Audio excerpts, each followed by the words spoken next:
আজ এক কাকুর সাথে পরিচয় হলো। একদম নরম গোছের মানুষ এবং নিজেকে খুব ছিমছাম রাখতেই পছন্দ করে।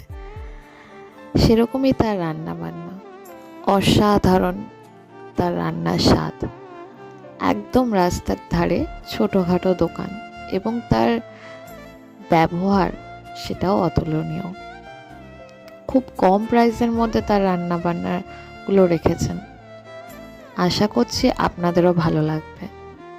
আমাদের দোকানে চিকেন সাটে পাবে, চিকেন লেগ পাবে, স্প্রিং রোল আছে, চিকেন কাটলেট আছে, পিস ফিঙ্গার আছে, চিকেন পকোড়া আছে, চিকেন মোমো আছে, পকোড়ায় চিলি চিকেন আছে, ডিমের টেবিল হয়, চিকেন পিসের মধ্যে হয়। কবে কবে খোলা থাকে? সব দিন খোলা আমাদের। আর তোমার নামটা কি বলে দাও? আর দোকানের নাম? দোকানের নাম লেখা আছে যে ফ্রুট মিনিয়া। আচ্ছা, একদম খেতে দিন এসব আবার। এই দোকানটা সোদপুরের বাবু কালচার অথবা পানিহাটি বিশ্ববিদ্যালয়ের ঠিক